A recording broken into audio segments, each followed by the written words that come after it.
যে শিরোনামটি ব্যবহার করেছি এটি বাংলাদেশের খুবই জনপ্রিয় একটা গান। দয়াল বাবা কলা খাবা গাছ লাগাইয়া খাও। অসাধারণ রিদম। আপনারা যারা গানটি শুনেছেন তারা তো জানেন, আর যারা শুনেননি তারা দেখবেন যে এই গানটির সঙ্গে আপনি যদি নাচতে চান সুন্দরভাবে আপনি নাচতে পারবেন, কিংবা আপনি যদি এই গানটির সঙ্গে কণ্ঠ মিলাতে চান তাও কিন্তু আপনার সেই এটা যে তাল লয় সুর, সেই সুরের সঙ্গে আপনার কণ্ঠ মিলে যাবে। গানের যে ভাবার্থ খুব সাধারণ একটা বিষয়, সেটি হলো যে আপনি যা কিছু করবেন সেই কর্মের ফল আপনি ভোগ করবেন এবং সেটি আপনার জন্য ভালো হবে। অর্থাৎ আপনি যদি কলা খেতে চান, তো কলা যদি আপনি খেতে চান তাহলে আপনি কলা গাছ লাগাবেন, পরিশ্রম করবেন, কলা গাছের পরিচর্যা করবেন, তাহলে আপনি কলা খাবেন এবং সেই কলা খাওয়ার মধ্যে আপনার গর্ব আছে, প্রশান্তি রয়েছে, সফলতা রয়েছে। কিন্তু অন্যের রোপণ করা যে কলার গাছ এবং সেখানে যে উৎপাদিত কলা, সেটি আপনি খেতে পারেন না। সেটি যদি আপনি খেতে যান আপনি নিন্দিত হবেন, বিপদে পড়বেন, লাঞ্ছিত হবেন, অপমানিত হবেন। এটা হলো মূল কথা। এবং এখানে প্রথমে যে বক্তব্যটি সেটা হলো দয়াল বাবা কলা খাওয়া। এখানে সাধারণ মানুষকে না বলে দয়াল বাবাকে কেন বলা হলো? দয়াল বাবাকে আমাদের দেশে সাধারণত বিভিন্ন মানুষ সং ধরে, ভং ধরে, নেতা হওয়ার চেষ্টা করে, গুরু হওয়ার চেষ্টা করে, তারপর অলি আল্লাহ গাউস কুতুব হওয়ার চেষ্টা করে, পায়ের উপর পা তুলে তারা অন্যের উপার্জনের পোলাও কোরমা এগুলো খাওয়ার চেষ্টা করে, পরিশ্রম করে একজনে খায় আর একজনে, এইরকম বাক্স একটা পেতে তারপরে শেষে সেই সাধারণ মানুষের দান গ্রহণ করে, পরিশ্রমের অর্থ গ্রহণ করে তারা যে জীবনযাপন করার চেষ্টা করে তাদেরকে ইন্ডিকেট করে মূলত এখানে স্যাটায়ার করা হয়েছে দয়াল বাবা কলা খাবা গাছ লাগাইয়া খাও। এখন এই যে বক্তব্যটি 2024 সনের এই সময়টিতে এসে আমাদের দেশে যারা রাজনীতিবিদ রয়েছেন তাদের জন্য এটি একটা অগ্নি পরীক্ষা হয়ে পড়েছে। বা এই গানটি আমাদের দেশের এই মুহূর্তে যারা ক্ষমতায় আছেন তারা, ক্ষমতায় যারা আসতে চাচ্ছেন তারা, ক্ষমতা থেকে যারা চলে গেছেন তারা, সকলের জন্য এটি একটি প্রকৃতির শিক্ষা হয়ে দেখা দিয়েছে। আমি প্রথমেই আমেরিকা এবং ভারতের কথা বলি। আমেরিকা এবং ভারতকে নিয়ে আওয়ামী লীগ এবং বিএনপি জামাত সবার মধ্যেই অহেতুক অনেকগুলো ভীতি ছিল, অনেকগুলো আশা ছিল এবং তারা মনে করতো যে তারা সবকিছু করতে পারে। কিন্তু এইবারের যে গণ অভ্যুত্থান, সেই গণ অভ্যুত্থানের বিষয়ে সবচেয়ে নির্মম এবং রূঢ় বাস্তবতা হলো আমেরিকা, চীন কিংবা ভারত কিংবা অন্য কোনো বহির্শক্তি এই যে গণ অভ্যুত্থান এটাকে বন্ধ করার জন্য তারা চেষ্টা করে কোনো কিছু পারেনি। আর এই গণ অভ্যুত্থান হোক এরকম কোনো চেষ্টা এই তিনটি দেশের বা পশ্চিমা কোনো দেশের ছিল না। এটা হলো বাস্তবতা।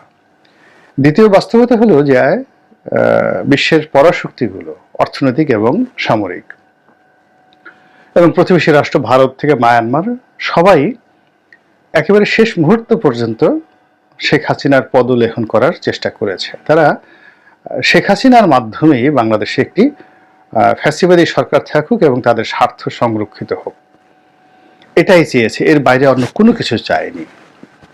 তো সেখানে বিরোধী যে দলগুলো আছে তারা যদি কোথাও কোনো লবিস্ট ফার্ম নিয়োগ করে থাকে এবং সেই লবিস্ট ফার্মের কথা মতো যদি কোনো বৈঠক হয়ে থাকে, কোনো কর্মকাণ্ড হয়ে থাকে, এগুলো শুধুমাত্র আই ওয়াশ ছিল।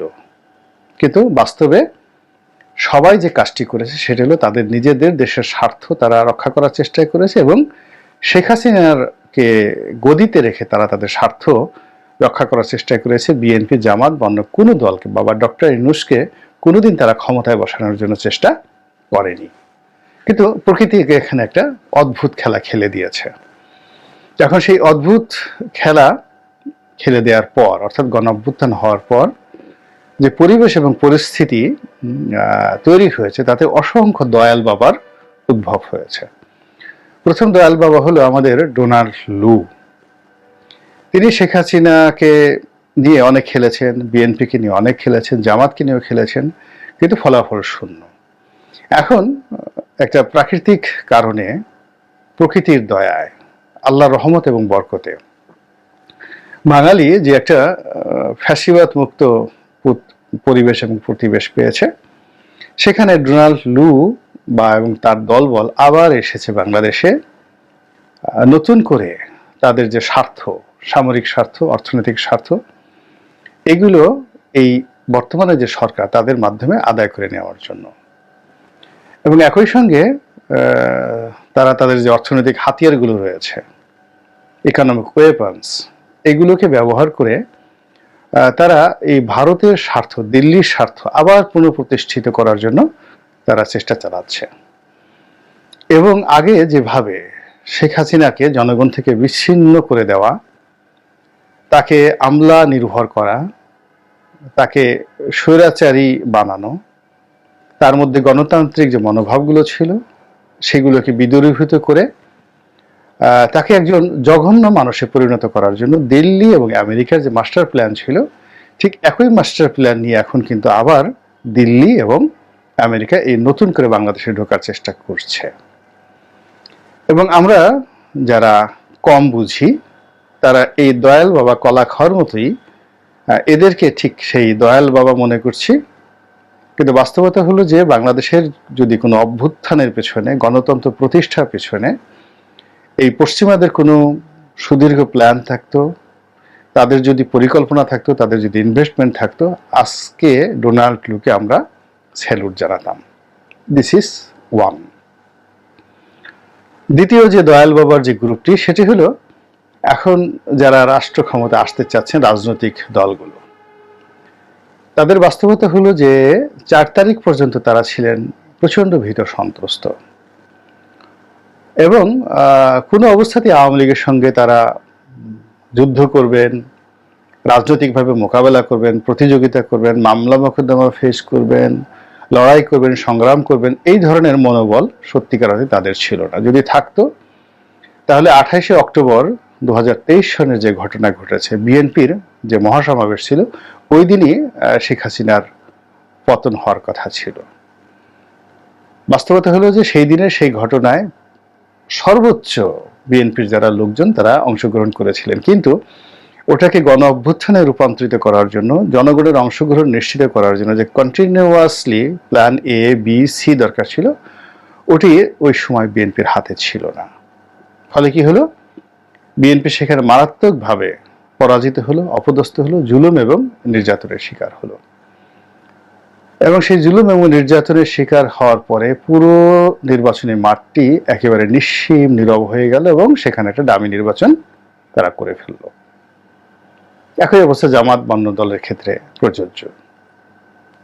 তো কাজেই এই যে যারা 28 অক্টোবর তারিখের পরে বলতে গেলে ব্যাক ফুটেজে চলে গেছেন, তারা এই সময়টিতে এসে অনেকে এমন একটা ভাব দেখাচ্ছেন যে এই সবকিছুই তাদের পরিকল্পনা অনুযায়ী হয়েছে, তারা এই গণ অভ্যুত্থানের ভাগীদার এবং তারাই দীর্ঘদিন লড়াই সংগ্রাম করে আজকের এই অবস্থাটা তৈরি করেছেন। সুতরাং আগামীতে তারা ক্ষমতায় আসবেন এবং ক্ষমতার যে রূপ রস গন্ধ, এগুলোর তারা ভাগীদার হবেন। ভালো কথা।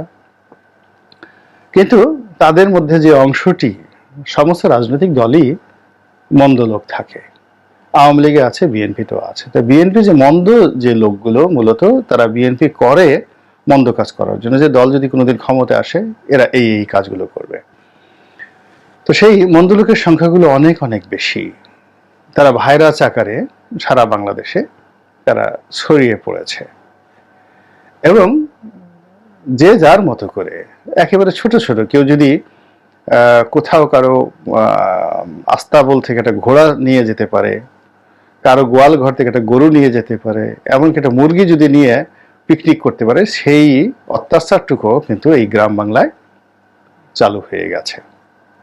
তো কাজেই এই যে দয়াল বাবা কলা খাওয়া, এই কলা খাওয়ার জন্য একটা সুন্দর নির্বাচনে অংশগ্রহণ করতে হবে, জনগণের ভোট পেতে হবে, শান্তিপূর্ণ সহ অবস্থান লাগবে, এবং ক্ষমতা গ্রহণ করার মাধ্যমে গণতান্ত্রিক প্রক্রিয়াতে ক্ষমতা আরোহণ করে যদি আপনি বৈধ ব্যবসা করেন, বাণিজ্য করেন, তাহলে আপনি যে গাছ লাগিয়ে সেই গাছের ফলাফল খাচ্ছেন, কেউ আপনাকে নিয়ে প্রশ্ন করবে না। কিন্তু কিন্তু এখন যে একটা ট্রানজিশনাল পিরিয়ড চলছে, এই পিরিয়ডে যদি কেউ এই সুযোগটি গ্রহণ করার চেষ্টা করে, তাদের অবস্থা ওই প্রথম যেটা বললাম ডোনাল্ড লুয়ের মতো হবে। অর্থাৎ অ্যাজ ইট ইজ, এখন বাংলাদেশে এসে এরকম একটা ভাব দেখাচ্ছে ডক্টর ইউনূসের সঙ্গে বৈঠক করে, যে ডক্টর ইউনূসকে ক্ষমতায় বসিয়েছেন তারা, তাদের মাস্টার প্ল্যান অনুযায়ী সবকিছু হয়েছে, এই আন্দোলনের পেছনে তাদের হাত ছিল, এই যে তারা সরকারকে সাহায্য করার জন্য $2 বিলিয়ন তারা দিচ্ছে, $1 বিলিয়ন তারা ব্যাংকিং খাতে বিশ্ব ব্যাংকের মাধ্যমে দিচ্ছে, এরকম নানা রকম যে তৎপরতা, এই তৎপরতা বোঝার ক্ষমতা যদি আমাদের না থাকে, তাহলে আমরা আবার প্রতারিত হব। এবং সবার শেষে সবচেয়ে বড় দয়াল বাবা যিনি, তিনি হলেন আওয়ামী লীগের সভানেত্রী শেখ হাসিনা। তো তিনি 2014 সন থেকে কন্টিনিউয়াসলি গাছ না লাগিয়ে কিন্তু কলা খেয়ে আসছেন,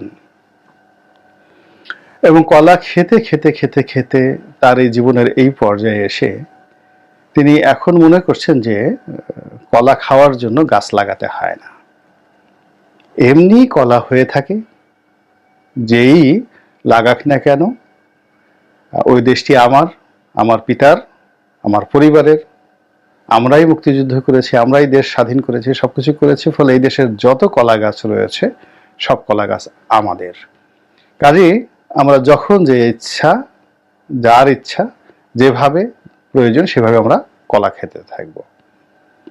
এবং এই কারণে কি হচ্ছে দেখুন, যে আওয়ামী লীগের যারা নেতৃবৃন্দ রয়েছেন, এখনও জাহাঙ্গীর কবির নানক সাহেব তিনি গোপন স্থান থেকে যাকে বলা হয় প্রেস রিলিজ দিচ্ছেন, বাহাউদ্দিন নাসিম সাহেব গোপন স্থান থেকে তিনি দলের পক্ষে কথা বলছেন, শেখ হাসিনা দিল্লি থেকে হোক বা আগরতলা থেকে হোক তিনি বলার চেষ্টা করছে যে তিনি দেশের খুব কাছাকাছি আছেন এবং চট করে যে কোনো মুহূর্তে তিনি ঢুকে পড়বেন, অনেকটা ছেলের হাতের মোয়ার মতো। তাহলে বোঝার চেষ্টা করুন যে তারা কলা খাওয়ার ব্যাপারে, গাছ না লাগিয়ে কলা খাওয়ার ব্যাপারে কতটা যাকে বাক্যে বলা হয় সিদ্ধহস্ত। এবং সবার শেষে এখন ডক্টর ইউনূস থেকে শুরু করে এখন যারা তার সঙ্গে উপদেষ্টা মণ্ডলী রয়েছেন, আপনি গত 15 বছরে তাদের অ্যাক্টিভিটিস দেখেন, তাদের ফেসবুক চেক করেন, কিংবা গত 1 মাস আগে তাদের অ্যাক্টিভিটিস দেখেন, অথবা 5ই আগস্ট 2024 তারিখের আগের 15 দিনে তাদের অ্যাক্টিভিটিস দেখেন, যে এদেশের সংগ্রাম, এদেশের কষ্ট, এদেশের অর্থনীতি, এগুলো নিয়ে তারা অ্যাজ এ লিডার, নেতা হিসেবে কোনো কিছু কখনো ভেবেছেন কিনা, চিন্তা করেছেন কিনা, বা কোনো কর্মকাণ্ড করেছেন কিনা। কিন্তু যে কোনো ভাবে হোক না কেন তারা এখন দয়াল বাবা হয়ে গেছেন, তারা ক্ষমতার চেয়ারে বসে পড়েছেন। এবং এই যে তারা ক্ষমতার চেয়ারে বসে পড়েছেন, এই বসে পড়ার কারণে কি হচ্ছে, তারা যে কলা খাচ্ছেন, সুবিধা ভোগ করছেন, ফল ভোগ করছেন, জাতির ত্রাণকর্তা হওয়ার চেষ্টা করছেন, নেতা হওয়ার চেষ্টা করছেন, দেশ সংস্কার করার চেষ্টা করছেন, দেশ নিয়ন্ত্রণ করার চেষ্টা করছেন, শাসন করার চেষ্টা করছেন, সব কিছুর মধ্যেই কেমন যেন ইনকনসিস্টেন্সি, কোনো অস্থিরতা বলবো না এটাকে, ধারাবাহিকতা নেই, কোনোটার সাথে কোনোটা মিলছে না। ডক্টর ইউনূস সাহেবের কথার সঙ্গে অন্য কোনো উপদেষ্টার কথাবার্তা মিলছে না, তাদের কোনো সিদ্ধান্তের যে পরিপূর্ণ বাস্তবায়ন সেটা আমরা দেখতে পাচ্ছি না, সবকিছু যেন হ্যাফহাজার্ড, এলোমেলো একটা অবস্থা তৈরি হয়ে গিয়েছে। তো এই যে এলোমেলো অবস্থা, সেই অবস্থার প্রেক্ষাপটে যেটা হচ্ছে, আমরা যারা সাধারণ জনগণ, আমরা যারা গাছ লাগাচ্ছি, নিজেরা খাওয়ার জন্য, নিজেরা বেঁচে থাকার জন্য আমরা যে শ্রম করছি, আমরা যে উপার্জন করছি, সেই উপার্জন এসে দয়াল বাবা বা দয়াল বাবার দল যারা কোনো পরিশ্রমই করেনি, কোনো কাজ করেনি, আমাদের জন্য না, তাদের নিজেদের জন্য না, কিন্তু তারা এসেই পাকা কলাটা ঘপাঘপ করে খেয়ে ফেলবেন। এটা নিয়েই আমাদের আপত্তি।